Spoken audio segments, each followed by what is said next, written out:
조상의 묘를 어디에 쓰느냐에 따라 자손의 운명이 결정된다는 그 이야기 말입니다. 조선시대 사람들에게 이것은 가문의 존망이 걸린 중대한 문제였습니다.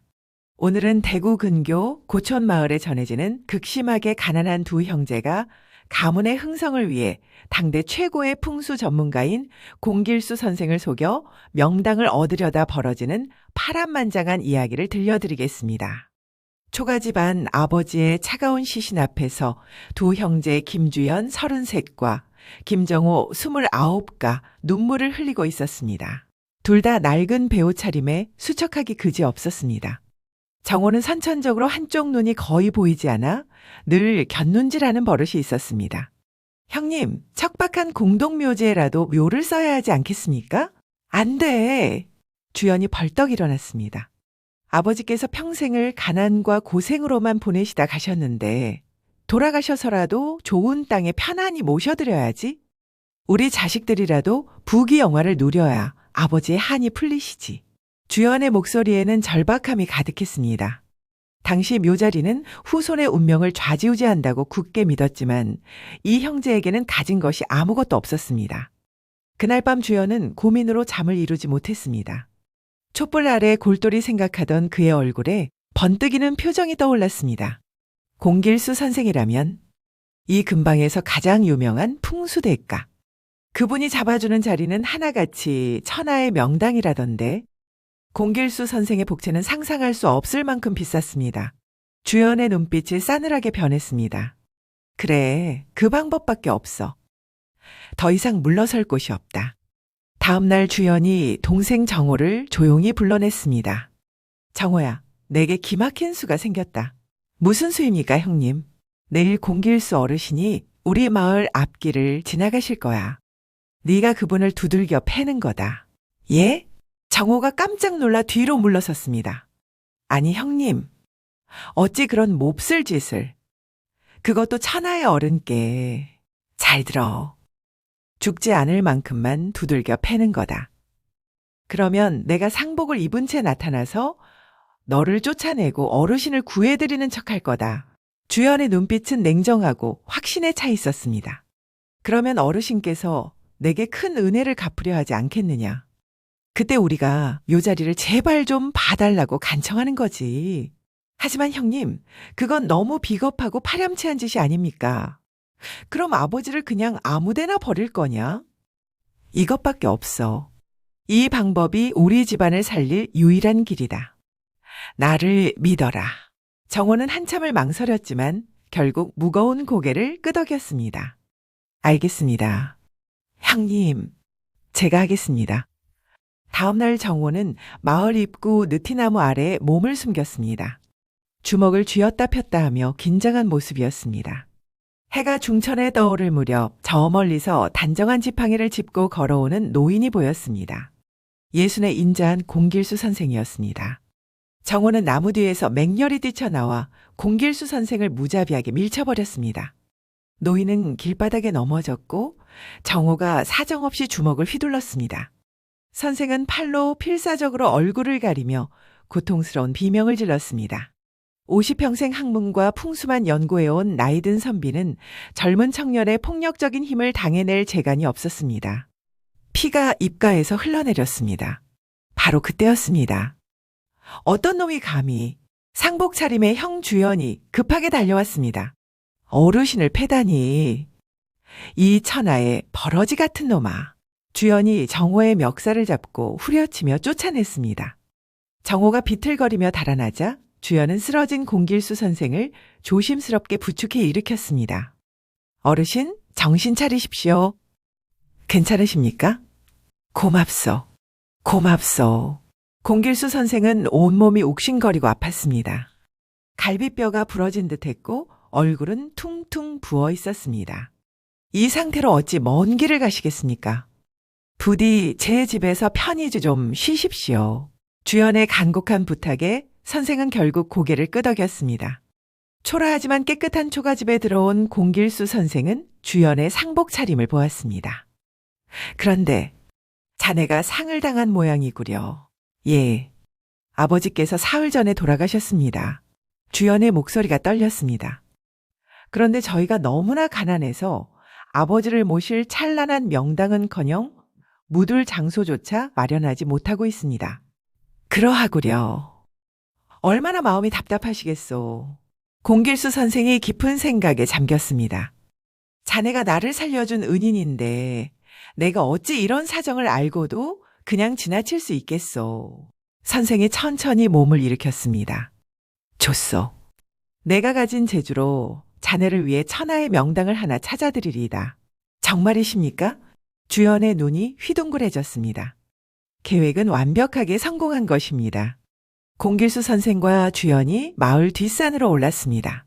선생은 온몸이 쑤시고 아팠지만 은혜를 갚기 위해 산새와 물줄기를 관찰하며 비틀거리며 걸었습니다.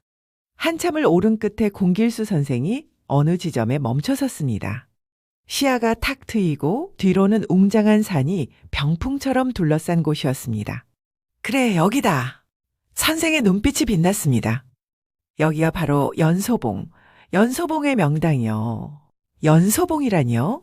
제비가 둥지에 앉아 알을 품고 있는 형상이요. 보시오. 저 앞에 솟아오른 작은 봉우리가 제비의 머리 같지 않소? 좌우 능선이 날개를 펼친 모양이고 이곳이 제비가 알을 품는 핵심 자리요. 선생이 열정적으로 설명했습니다. 이런 자리에 조상을 모시면 제비가 부지런히 하늘을 날아다니며 먹이를 물어오듯 자손에게 복과 재물이 끊임없이 들어와 크게 번창할 것이요. 주연의 가슴이 벅차게 뛰었습니다. 고맙습니다. 정말 고맙습니다, 어르신. 주연이 땅에 엎드려 큰 절을 올렸습니다. 다만 공길수 선생이 엄숙하게 덧붙였습니다. 이 자리는 절대 욕심을 부려서는 안 됩니다. 자연의 순리에 겸손히 순응하며 살아야 그 복이 오래가는 법이요. 형제는 선생이 가르쳐준 바로 그 자리에 정성껏 아버지를 모셨습니다. 장례를 치른 지 석 달 후였습니다. 동생 정호가 흥분하여 주연에게 달려왔습니다. 형님, 군수 행차가 우리 집 앞을 지나가다가 갑자기 멈춰 형님을 찾는다고. 주연이 밖으로 나가보니 정말로 고을 군수의 가마가 서 있었습니다. 들으니 자네가 노인 한 분을 공경해서 구해드렸던데? 그런 의로운 사람이라면 관아 일도 틀림없이 잘해낼 것 같네. 주연은 관아에 나가 행정 실무 일을 시작했습니다. 1년 후 주연의 성실하고 정확한 업무 처리가 상부에 알려졌습니다. 자네를 한양으로 추천하고 싶네. 나라의 재정을 관장하는 호조에서 일할 기회가 생겼네. 주연은 곧바로 한양으로 올라갔습니다. 동생 정호는 고향에서 농사를 지었는데 그의 농사가 유례없는 대풍년이었습니다. 이웃집은 흉년인데 형제의 땅만 풍년이었습니다. 주연은 호조에서 발군의 두각을 나타냈고 뛰어난 실무 능력을 인정받아 정식 관리가 되었습니다. 동생 정호도 농사를 통해 막대한 돈을 벌었습니다. 초가집은 웅장한 기와집으로 바뀌었고 허름한 옷은 화려한 비단 옷으로 바뀌었습니다. 주연은 마침내 호조의 주요 부서 책임자, 나라 재정을 관리하는 막강한 권력자가 되었습니다. 동생 정호는 전국에 상점을 둔 거대한 거상거상이 되었습니다. 형님! 정말 연소봉 명당이 맞았습니다. 형제는 아버지 묘소에 가서 연신 큰 절을 올렸습니다. 그로부터 10년 후 공길수 선생이 그 김씨 형제가 정말 잘 살고 있을까? 하는 생각에 고촌 마을로 향했습니다. 10년 전 가난한 초가집이 있던 자리에는 이제 거대하고 위풍당당한 저택이 들어서 있었습니다. 주연이 급히 달려나와 땅에 엎드려 큰 절을 올렸습니다. 모두 어르신 덕분입니다. 제가 호조의 요직에 앉게 되었고 제 아들도 과거에 급제했습니다. 다행이구려. 그런데 동생분은 어디 계신가? 주연의 부름에 화려한 비단 두루마기를 입은 동생 정호가 방으로 들어왔습니다. 정호가 공손하게 인사를 올리는 순간 공길수 선생의 눈이 커졌습니다. 정호의 애꾸는 한쪽 눈이 보이지 않는 그 신체적 특징. 선생은 자신이 속았다는 사실을 바로 알아차릴 수 있었습니다. 이놈들, 나를 속였구나. 선생은 아무렇지 않은 척 인사를 건네고 조용히 식사를 마쳤습니다. 그날 밤 숙소로 돌아온 공길수 선생은 자신이 10년이나 속았다는 분노에 밤새도록 복수의 방법을 연구했습니다. 동이 틀 무렵 선생의 입가에 싸늘한 미소가 번졌습니다. 그래, 이 방법이면 아주 완벽하겠어. 며칠 후 공길수 선생이 다시 김주연 형제의 집을 찾았습니다. 어르신, 다시 오셨습니까? 주연이 반갑게 맞이했습니다. 그대 아버지의 묘소를 한 번 더 보고 싶어서 왔소. 함께 산에 오른 선생은 묘를 둘러보며 고개를 끄덕였습니다. 잘 모셨구려. 명당의 기운이 살아있소. 그런데 공길수 선생이 갑자기 심각한 표정을 지었습니다. 왜 그러시죠, 어르신? 저 앞산을 보시오. 저 산이 바로 사열령이요. 뱀굴 고개란 뜻이요. 주연이 자세히 보니 산의 능선이 거대한 구렁이가 또아리를 튼 형상 같았습니다. 그게 무슨 문제가 되는 것입니까? 자네 아버지 산소는 연소봉 제비둥지라 했지? 지금 제비가 둥지에서 알을 품고 있는데 저기 큰 구렁이가 둥지 속 제비 새끼를 노리고 있는 흉악한 형국이요. 공길수 선생이 한숨을 쉬었습니다. 지금까지는 괜찮았어. 오히려 뱀 사열령이 있어야 제비가 두려워 불안해하며 부지런히 날아다니며 먹이를 물어오니 자손에게 재물이 끊임없이 들어왔던 것이요. 주연이 고개를 끄덕였습니다. 그런데 문제는 저 뱀이 언젠가는 반드시 이곳에 다가와 제비 새끼를 잡아먹는다는 거요. 그러면 이 집안은 하루아침에 멸문지화를 당하게 돼요. 그럼 어찌해야 합니까? 제발 방법을 알려주십시오. 주연의 얼굴이 공포로 창백해졌습니다. 방법은 딱 하나요. 뱀을 죽여야지. 뱀을 죽인다니요. 저 사열령의 흉한 기운을 영원히 끊어버리는 거요. 사람을 시켜서 저 봉우리에 구덩이를 깊게 파시오. 그리고 소금을 몇 가마니 준비하시오. 소금을 묻으라는 말씀입니까? 그렇소. 뱀은 소금을 극도로 싫어하오. 사열령에 소금을 묻어버리면 그 흉한 이 영원히 죽어버릴 것이요. 그러면 제비는 걱정 없이 편안해지며 자네 집안은 만대까지 영원히 번창할 것이요. 주연의 눈이 탐욕스러운 확신으로 빛났습니다. 고맙습니다, 어르신. 당장 사람들을 불러 준비하겠습니다. 이틀 후 주연은 수십 명의 인부를 고용하여 사열령 봉우리에 깊은 구덩이를 팠습니다. 그리고 소금 가마니를 가득 채워 묻었습니다. 공길수 선생은 멀리서 이 광경을 태연하게 지켜보며 차가운 미소를 지었습니다. 제비는 끊임없이 움직여야만 재물을 물어오는 법인데 뱀을 죽이면 제비가 게을러져서 스스로 망하는 걸 모르는구나. 한 달 후 주연의 아들이 갑자기 기이한 병에 걸렸습니다.